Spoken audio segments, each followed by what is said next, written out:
Ladies, gentlemen, ministers, deputies, councillors, past and present.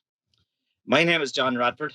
I'm a proud grandnephew of Captain Bernard Radford. It's a great honour to welcome you all here today on behalf of the Radford, the Quirk, the Kane, McCarthy and Nolan families for this poignant centenary commemoration. It's important that we all, both young and old, take the time to reflect on the genuine bravery and loyalty shown by Captain Bernard Radford and Lieutenant Con McCarthy, who gave their lives here at Spencerstown on January 10th, 1923, for the struggle for the Irish Republic. Firstly, I would like to ask Bernie Radford and Jim Quirk, both nephews of Captain Bernard Radford, to be followed by Eleanor and Ger Nolan, representing the McCarthy family, to step forward and lay wreaths.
Ladies and gentlemen, my uncle Toddy, nephew of Captain Bernard Radford, and currently residing in Malahide in County Dublin, and originally from Carthy and Og in Burntown, will now give the oration.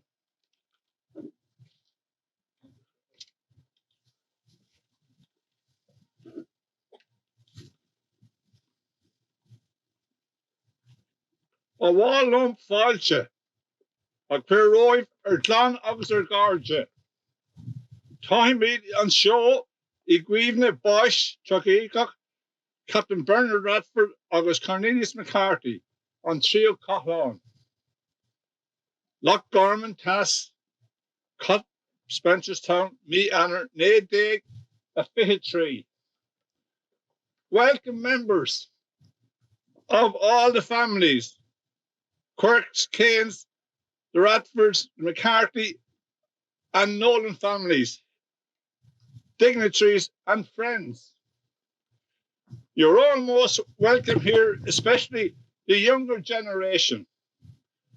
On this historic occasion to Spencerstown, we are here to commemorate the centenary of the tragic deaths of Captain Bernard Radford and Lieutenant Cornelius McCarthy of the 3rd Battalion, South Wexford Brigade IRA. Bernie was mortally wounded and Con killed here at Spencerstown, just over at the old farmhouse. The front yard near the conifer tree under that wall, Con was killed.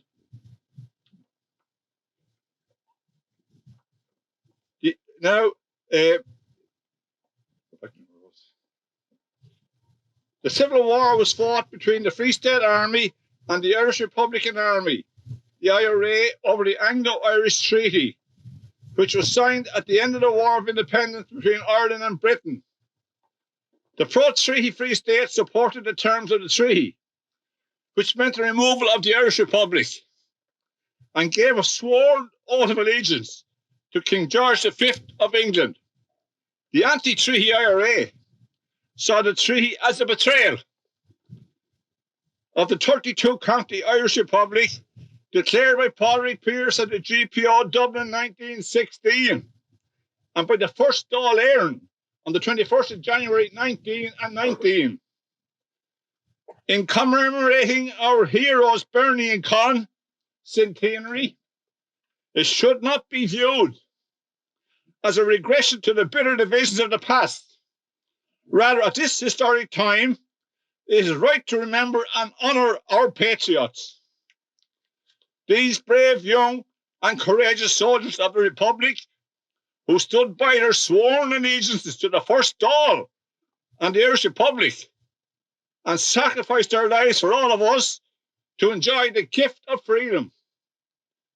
The gift to be born free, citizen in your own country. The gift of Irish freedom. The gift to be born, as I said, free, unlike Ukraine today, gives all of us a glimpse of what freedom really means to a people. Ireland suffered for centuries under British rule, British imperialism, and British oppression. Bernie and Con were vehemently opposed to the treaty. They were not going back in any shape or form to be subject to the British rule.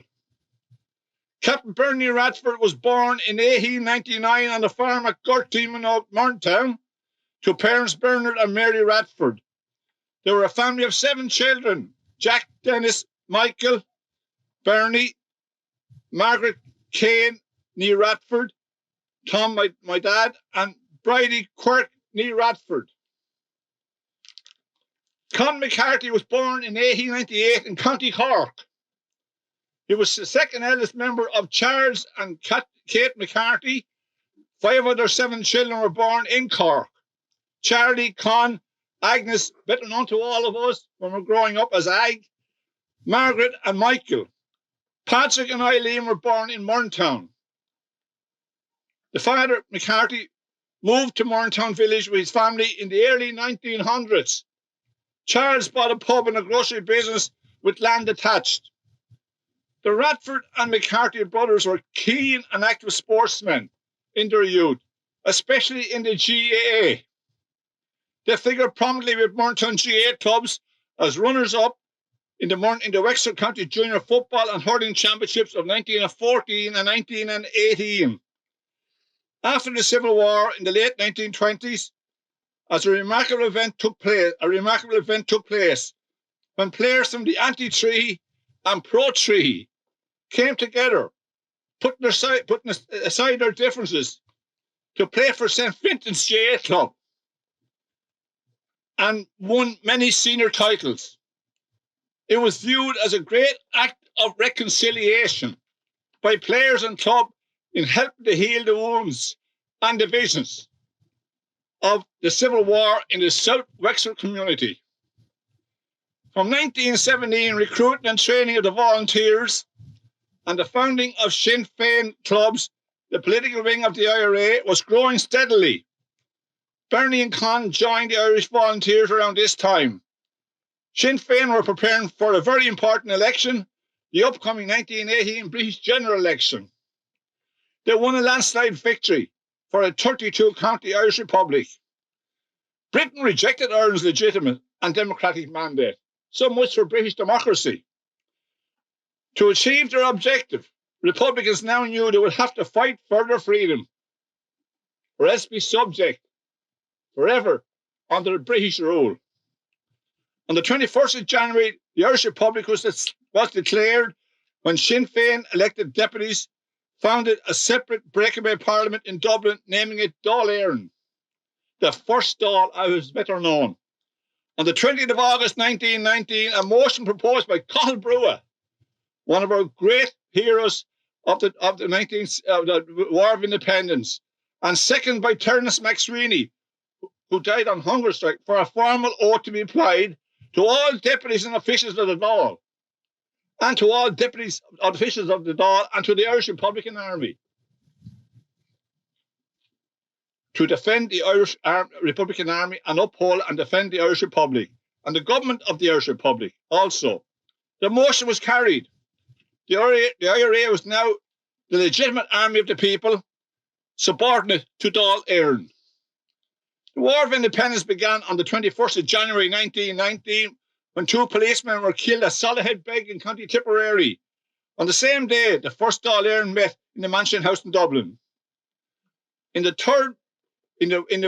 Radford and McCarthy officers' roles in the 3rd Battalion was that Bernie was the captain of the Mornington Company in this locality here. He was a fearless and daring leader. Bernie's older brother Mick was intelligence officer in the Mornington Company and very quickly became commandant of the 3rd Battalion. His youngest brother Tom joined the Mornington Company during the truce. Con McCarthy was an officer in the 3rd Battalion. His brother Mick held the rank of Battalion Vice Commandant, and Charlie was a volunteer in the Mornington Company. The 3rd Battalion during the War of Independence. Just a short, brief account. The 3rd Battalion was considered a hostile area for the IRA to operate in during the war, with spies and informers abounding in the area. The IRA attacked the RIC, who were viewed as the eyes and ears of the British war machine in Dublin Castle. Police barracks were heavily attacked, driving the RIC out of barracks and policing. The IRA was now taking firm control of the war. The British responded by introducing the Black and Tans, the infamous Black and Tans and auxiliaries, who caused chaos and mayhem in Ireland with their savage campaign of killings, reprisals, torture, terror, and wanton destruction of property from Cork City right across small towns and villages in Ireland. The truce, the IRA prevailed, and the truce was announced on the 11th of July 21 when a joint ceasefire was agreed by Britain's Prime Minister Lloyd George and the President of the Irish Republic, Eamon de Valera. On the 6th of December 1921, the treaty was signed in London. The Cabinet in Dublin was not consulted for approval as previously agreed with the plenipotentiaries before they went over to London for the negotiations. The Irish Republic and Dáil Éireann, just 3 years old, was now to be replaced by the Free State institutions. In other words, our first Dáil was being dumped.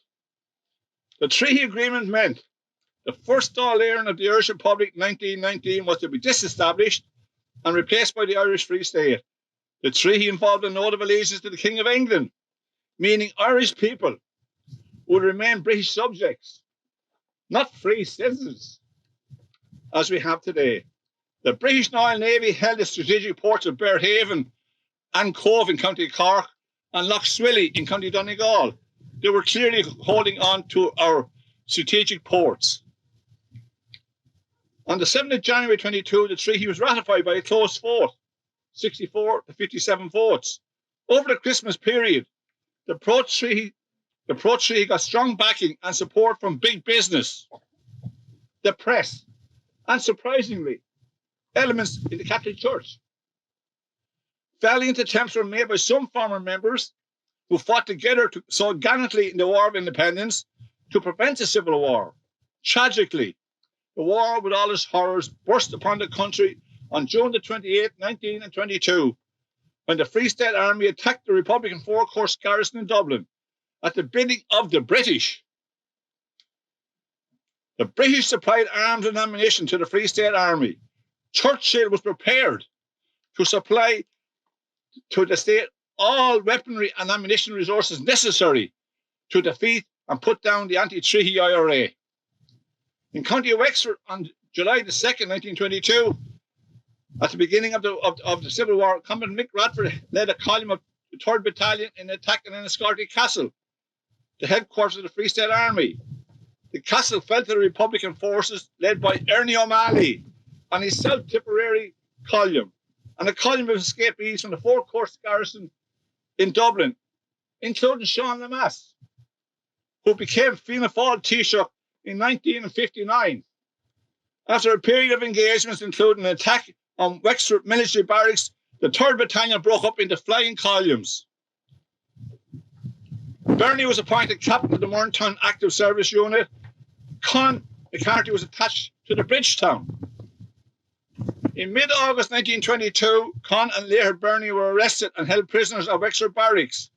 Bernie, with other prisoners, were transported by ship from Wexford to Kingstown, now Dunleary, then to Welton's Barracks, now Griffith College, and finally by rail to Gormanstown internment camp in County Meath. Con, already interned there, was forced to escape and made a dramatic return back to Wexford. In late 1922, Bernie, with other prisoners, escaped and made a similar return to Wexford. The Battle of Spencerstown, January 1923. On the 7th of January 1923, Bernie and his unit camped at Spencerstown, right over here on the stable loft of the old building of the stable there. Inclement weather prevented them from moving the following night. They would have moved on only for the fact that the weather was really bad. On the evening of the 9th January, Con met Bernie. The meeting ran late, so late Bernie invited Con to stay at his camp and return, to stay here at Spencerstown and return to his own camp the next day, that fateful day. Early in the grey morning of the 10th of January, 1923, Bernie Radford and Con Carthy, with 5 members of the active service unit, were resting on the stable loft above the stable. There's a loft, held hay and grain. And we're resting there at Roster's farmstead, at Spencerstown, of course. Awakened by a loud knock on the stable loft door and rising quickly, Bernie partly opened the door and asked who was there. Military, was the response. A Free State officer told him he was surrounded and resistance was hopeless. He called on Bernie to surrender. Bernie replied, "Surrender we will never." He was standing by the Irish Republic. The officer called a few more times at intervals before he was accompanied by a sergeant towards the stable door to take the surrender. Bernie, now down in the stable, we're up in the stable loft, now down into the stable, they could get down through a trap door. He fired 2 volleys from his revolver over their heads and they quickly retreated. The active service unit prepared for the defence of their post as the firing began. With the battle raging, stable buildings were peppered with bullets. 5 horses in the stable were going frantic with the deafening sound of the battle. Fierce fighting continued. With ammunition running low, Bernie had a short discussion with his comrades. He told them of a chance to escape if all made a dash for liberty. All agreed, and those 7 fearless men, rifles in hand, dashed from the stable into the face of the enemy guns, firing as they ran. They all gained the farmhouse side of the yard safely, when they heard it separated in different directions. Con and Bernie ran through a passageway at the end of the farm dwelling and into a small garden enclosed by a 4-foot-high wall. Bernie was fighting a rearguard action when Con was shot through the neck as he crossed the garden wall and died almost instantly. You can see the little wall just there in the front of the building when the sun was shining. When the sun was shining on there about an hour ago. But anyhow, Bernie fell wounded to the ground with leg injuries. Then a hand grenade or a bomb was thrown at him while he was on the ground, which caused serious abdomen injuries that proved fatal in a few hours. He was taken to Wexford County Hospital and was visited there by his older brother, Jack. The hospital doctors told Jack that an operation would not be a success, as they were of the opinion that he was hit with high explosives, which became a rather contentious issue at the inquest. Bernie, mortally wounded, was still lucid. He stated, "I am dying now, and I forgive the man who shot me, or any man who had anything to do with me." The funeral procession from Wexford Military Barracks took place to Morntown Church. Throngs of people attended. The funeral mass next day was held amidst scenes of the deepest sorrow. Bernie's remains were lowered into the grave beside Con, his true and loyal comrade. It being Bernie's last request to be laid to rest by Con McCarthy's side. To close our tribute to Bernie and Con, reflecting on the words of Lee Mellows, one of our greatest Republicans, when he said, "The Republic stands for the truth and honour, for all that is noblest in our race." Lee Mellows was taken from Mountjoy Jail and executed on the 8th of December 1922 by the Free State government. Deep in our hearts, their dreams be born, from early morn to the set of sun. The road they trod was hollowed worn. They fought, they died, but their cause has won. Or yesterday anonymaka usle, agus anamaka elle, na mara an trio Catlan. Goref mile mahagut.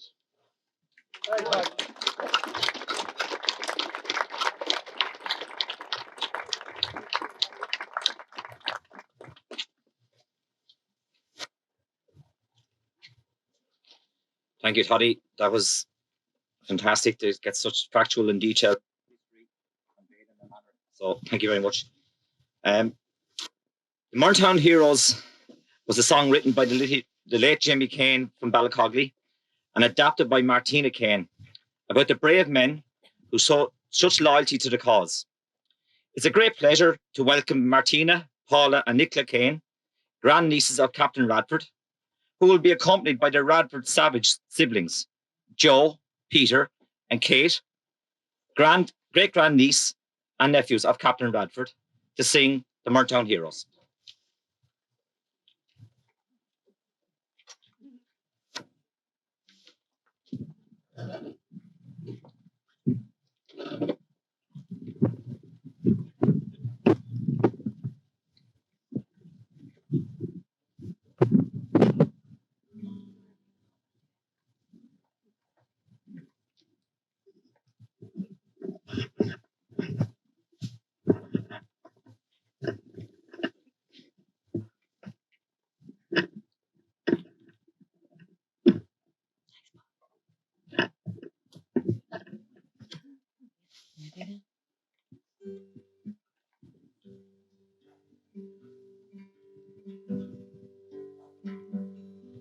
Ye folk of Lochgarman, I pray lend an ear to a tale of three heroes who did not know fear.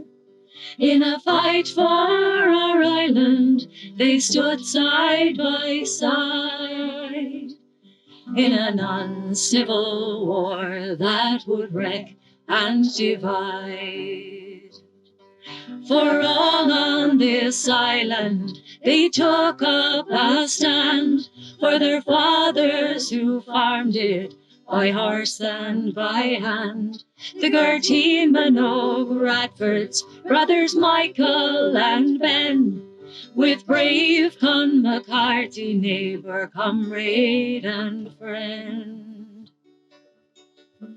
For this island of Ireland they would not back down.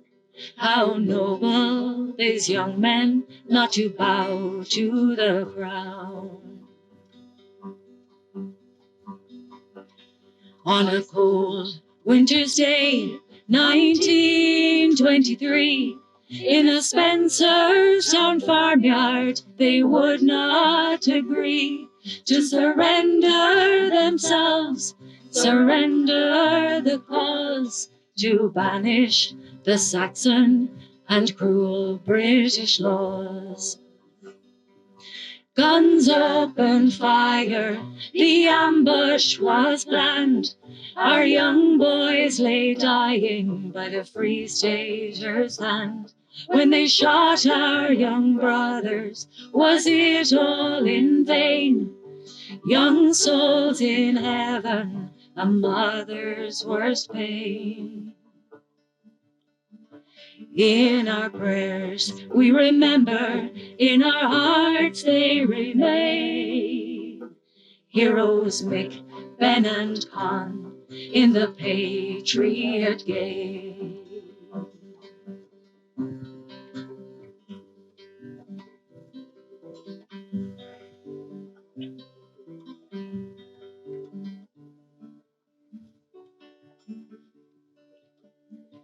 In our prayers we remember, in our hearts they remain. Heroes Mick, Ben and Con in the Patriot game.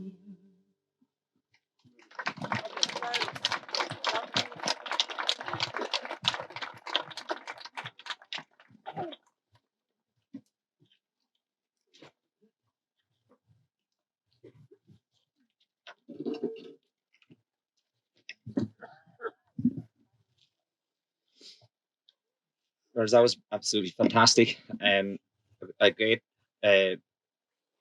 dedication to those men. So very well done. Thank you. Command Mon was an integral part of the fight for freedom and the struggle for the Irish Republic.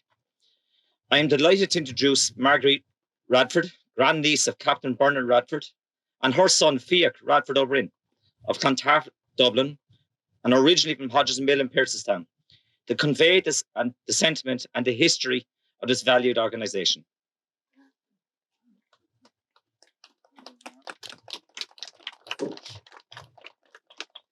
Thank you all for coming today.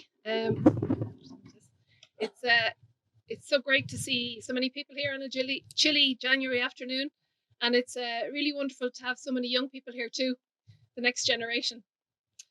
Being aware of your family's history is so important, and we're honoured to have heroes in our own families who played such a significant part in creating our republic. Uncle Mick, Bernie and Con McCarthy mightn't appear in your school history books, but they played an important role in securing Ireland's freedom and made the ultimate sacrifice for it too. So it's really vital that the stories of their contributions aren't lost or forgotten and that their memory is kept alive. Only a couple of years ago, I was the next generation. Hard for my kids to believe I was ever young, I know, but every Easter we gathered in the graveyard in Morntown to remember them, and I didn't realise how close I was to history then. These are my granddad Tom's brothers. It really blows my mind now. So I really hope that you all continue to recognise their efforts, their courage, and the extraordinary sacrifice that they made for our country. While we're remembering our family's Civil War heroes, I'd also like to recognise the women of the Revolution. Women like my great-aunt Margaret, known as Mag Radford and later Kane. Women who have been forgotten or sidelined in history, and to highlight the crucial role that the organisation Cumann na mBan played both in the War of Independence and in the Civil War. Very little was written about their contribution at the time. This, together with the unwillingness of female revolutionaries to discuss their part in the Republican campaign, meant that stories of women's participation was not so much written out of history as never written at all. Cumann na mBan was formed in Dublin in 1914 and by 1920 had around 300 affiliated branches nationwide. It had developed in tandem with the IRA with a similar organisational structure to battalion level. In most cases, strong familial and social ties facilitated mutual trust and support. These highly trained and determined women undertook a wide range of dangerous duties. During the War of Independence, the British failed to understand the nature or extent of their actions, so their work went largely under the radar. Women were less likely to come under suspicion from the police or to be searched, allowing them to play an important role in intelligence gathering. Postmistresses, who were Cumann na mBan members, played an important role in interrupting communications intended for the police and military, and by warning the local IRA of the Crown Force momentum with vigorous and imaginative propaganda material. They deputised for men at Republican funerals, and when hunger strikes and executions became more common, they organised prayer vigils as a form of public protest. Fundraising for the volunteers had been a principal Cumann na mBan activity since 1914. Céilís, flag days and churchgate collections proved very effective methods of collecting funds. Money collected locally was often dedicated to providing comforts to Republican prisoners, the women regularly supplementing the prison rations with parcels from the outside. Significantly, they also provided information to the prisoners' anxious families about their whereabouts and their well-being. Women also set up a network and a framework of safety and security to the IRA to operate in. Cumann na mBan members and sympathisers provided safe houses and went short themselves to feed the volunteers. After the introduction of the Restoration of Order in Ireland Act in August 1920, the IRA's guerrilla campaign progressed and its tactics evolved to the use of mobile flying columns. Many prominent volunteers were forced to leave their homes and go on the run. The task of supplying them with provisions such as food, cigarettes and laundry was largely undertaken by members of Cumann na mBan. The women sheltered, catered for, and nursed fugitive volunteers at no small risk to themselves. Some of the women moved closer to the military front lines, engaging in dangerous activities such as scouting for the IRA during the preparation of ambush sites or road blocking operations. The acquisition and storage of arms by Cumann na mBan was of extreme importance to the IRA. Ammunition, including hand grenades held in GHQ in Dublin, were transported to regional brigades by Cumann na mBan, concealed in luggage or underneath clothes. The women frequently hid arms in their homes and transported them to safe storage areas or sites of ambushes. The War of Independence ended with the Anglo-Irish Treaty, and it didn't deliver the Republic proclaimed in 1919, but instead allowed for a proposed self-governing 26-county Irish Free State. Acceptance of that treaty brought about a bitter split in Republican ranks. Interestingly, the first Republican group to openly split over the Anglo-Irish Treaty was Cumann na mBan. On the 11th of January 1922, the Cumann na mBan executive voted 34-2 to reject the treaty. In the Dáil vote on the treaty, all 5 women TDs voted against it. Nationalist women were implacably opposed to a compromise with the British. Maura Comerford, for instance, wrote, "Most women, like myself, were too determined in our republicanism to make any concessions." At the time of the split, pro-treaty women formed their own organisation, Cumann na Saoirse. So the Civil War was also a war between women. Cumann na mBan on the anti-treaty side and Cumann na Saoirse on the pro-treaty side. During the Civil War, Cumann na Saoirse collaborated with the pro-treaty forces, assisting them and helping in searching and arresting of anti-treaty women, to the extent that the anti-treatyites bitterly nicknamed them Cumann the Searchers. Republican women played a more significant role in the Civil War than in the War of Independence, and at times participating as active combatants. Ernie O'Malley later wrote, quote, "During the Tan War, the girls had always helped, but they never had sufficient status. Now, in the Civil War, they were our comrades, loyal, willing, incorruptible comrades."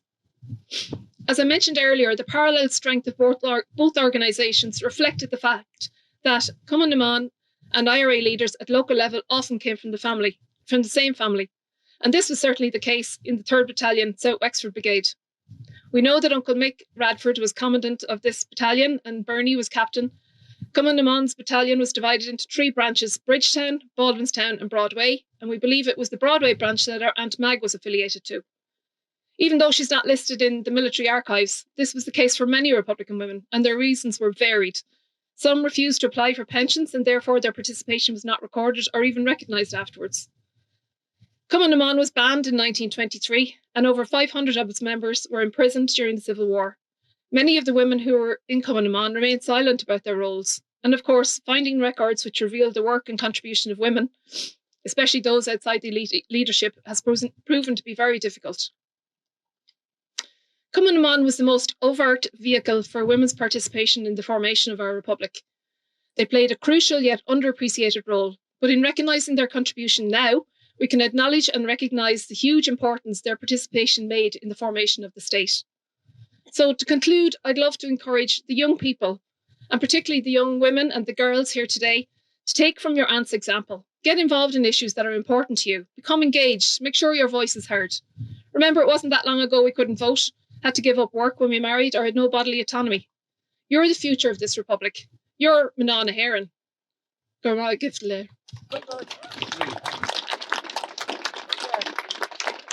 And now my son, Fiach, would like to read a verse from The Soldiers of Cumann na mBan. The Soldiers of Cumann na mBan by Brian O'Higgins. Oh, high beats the heart of our mother, the day she has longed for is nigh, when the sunshine of joy and of freedom shall glow in the eastern sky, and none shall be honoured more proudly that morning by chieftain and clan than the daughters who served her in danger, the soldiers of Cumann na mBan.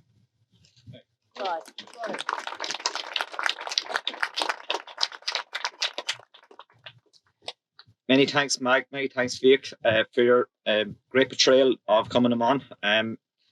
Women are tough.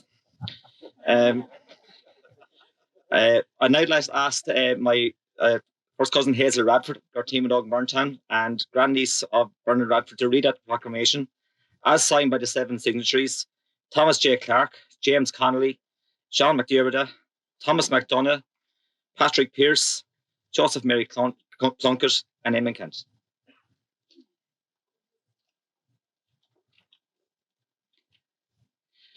Poblacht na hÉireann, the provisional government of the Irish Republic to the people of Ireland.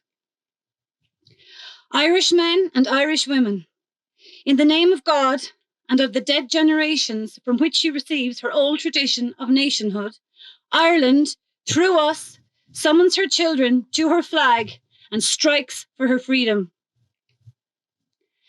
Having organised and trained her manhood through her secret revolutionary organisation, the Irish Republican Brotherhood, and through her open military organisations, perfected her discipline, having resolutely waited for the right moment to reveal itself, she now seizes that moment.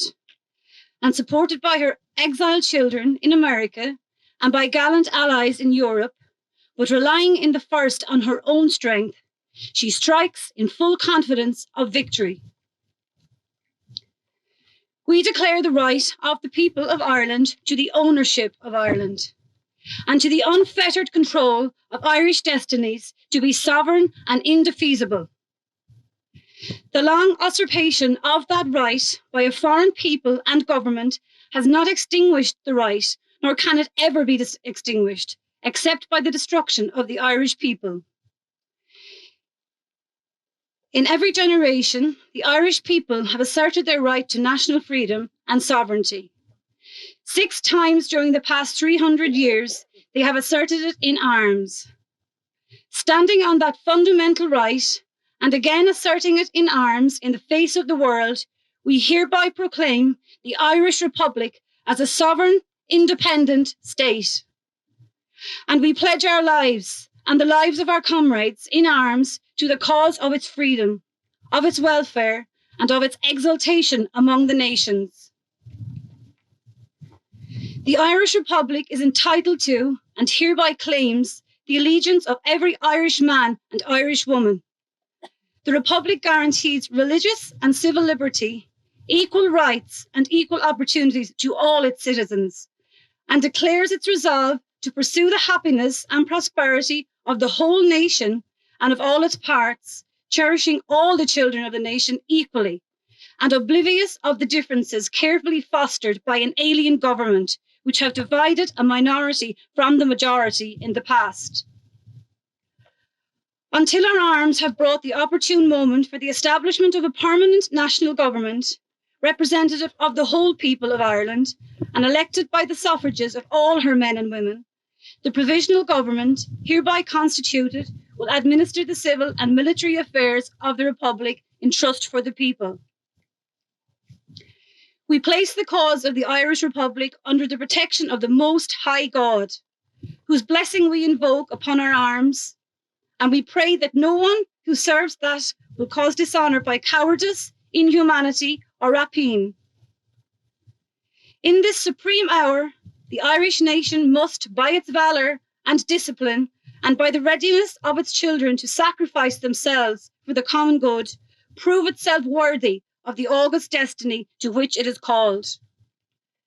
Signed on behalf of the Provisional Government, Thomas J. Clark, Sean McDermott, Thomas McDonough, P.H. Pearce, Eamon Kent, James Connolly, and Joseph Plunkett. Thank you.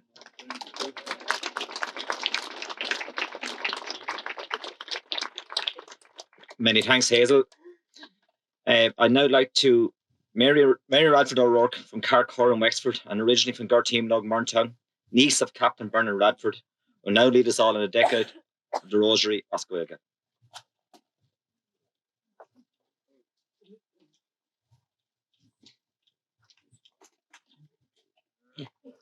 In anam an ahar, agus an vig, agus an sprid neve, amen. An céad rún díver, lover, ashoiri. Or natter, tar nav, gon yenter tanam, go dagat the react, gon yenter the holler and dalav mar yenter nav. Agus mat doing our beacon, mar bakna the bakuna fein, agus nalig shin a kahu, agus ser shin ohok, amen. Shade of a hawer talan de grasa, tan tir na lat, is banahatu irmanov, agus is banahatu de rena isa. Shade of a hawer talan de grasa, tan tir na lat, is banahatu irmanov, agus is banahatu de rena isa. Shade of Ahawara, Talan de Grassa, Tan Tir Nalat, Ispanahatu Idermanov, Ox Ispanahatur de Rina Isa. Shade of Ahawara, Talan de Grassa, Tan Tir Nalat, Ispanahatu Idermanov, Ox Ispanahatur de Rina Isa. Shade of Ahawara, Talan de Grassa, Tan Tir Nalat, Ispanahatu Idermanov, Ox Ispanahatur de Rina Isa. Shade of Ahawara, Talan de Grassa, Tan Tir Nalat, Ispanahatu Idermanov, Ox Ispanahatur de Rina Isa.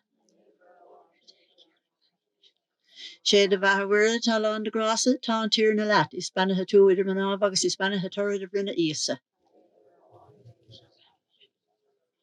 Shade of Ahawara, Talan de Grassa, Tan Tir Nalat, Ispanahatu Idermanov, Ox Ispanahatur de Rina Isa.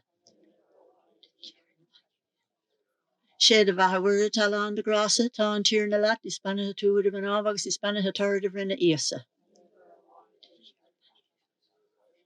Shade of Ahawara, Talan de Grassa, Tan Tir Nalat, Ispanahatu Idermanov, Ox Ispanahatur de Rina Isa. Flora the Nahar, August and Bach, August and Sprid Nave.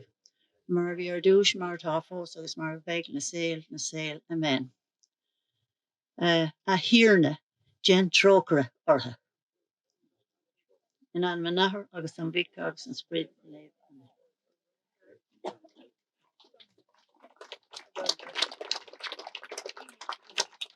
Thanks, Auntie Mara. Ladies and gentlemen, I would like to welcome the well-known traditional singer, Phil Berry, of the well-known Berry family from Scar, to sing the Civil War Lament. This will be followed by the Piper's Lament. Thanks, Phil. Golden corn has not been cut, and the meadows overgrown.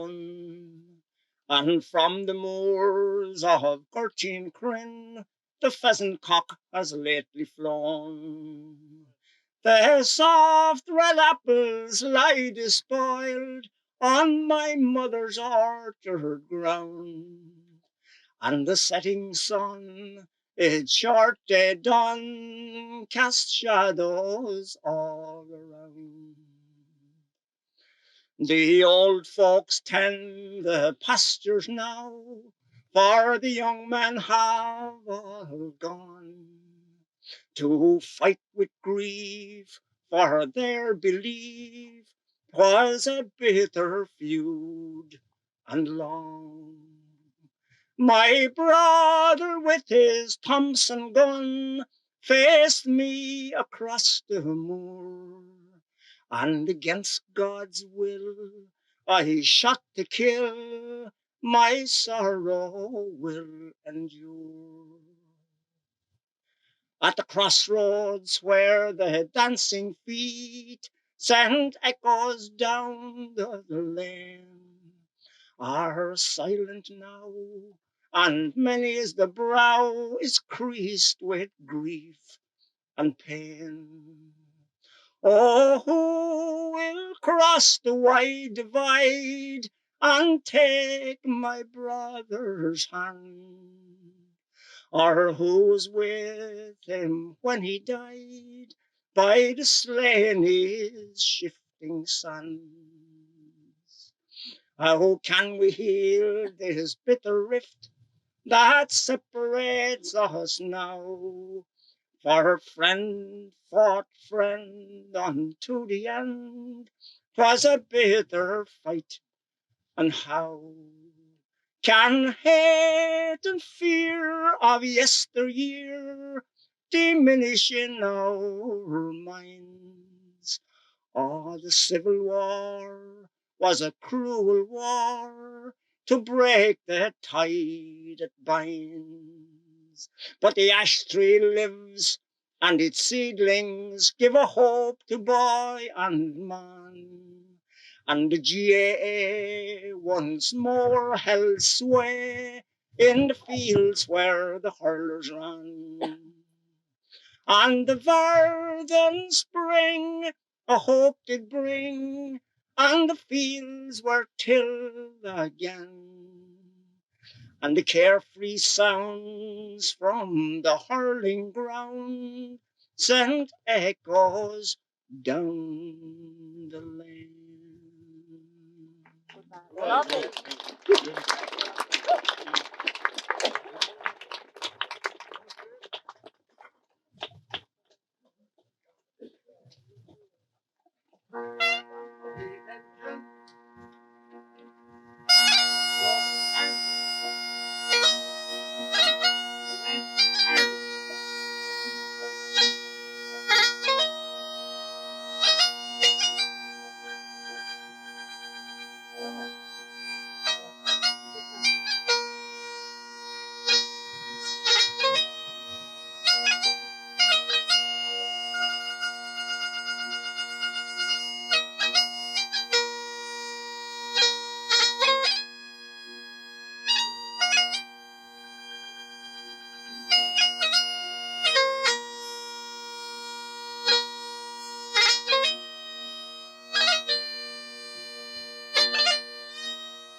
Ladies and gentlemen, our national anthem are on Naveen.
Left face.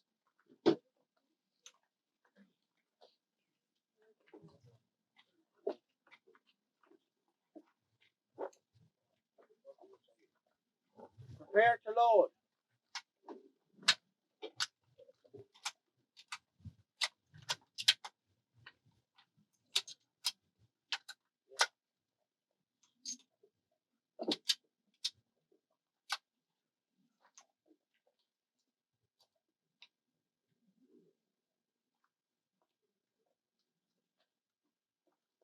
Again. Fire. Recover.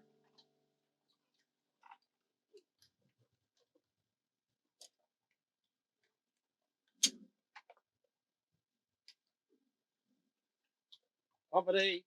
One out. very much, ladies and gentlemen.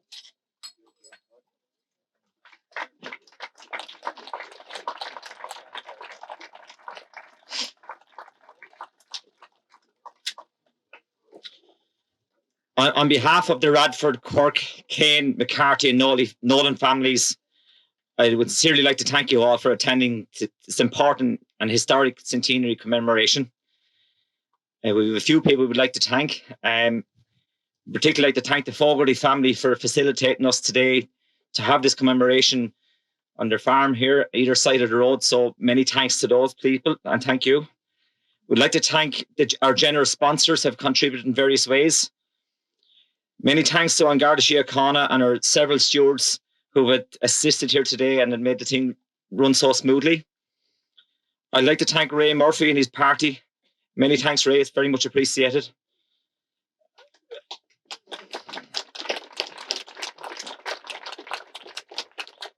A special thanks to everyone who assisted in so many ways in preparation for today's special event, with particular reference to people on the committee who've done a lot of background work we haven't all seen. So many thanks to those people also. Lastly, I'd like to thank Mary O'Rourke and that her prayers paid off in the day we got. So well done, Mary. So many thanks, folks. You're all cordially invited back to this community centre in Morntown now for some light refreshments, and just to say, hopefully we'll be all back here in 100 years' time. Thank you very much.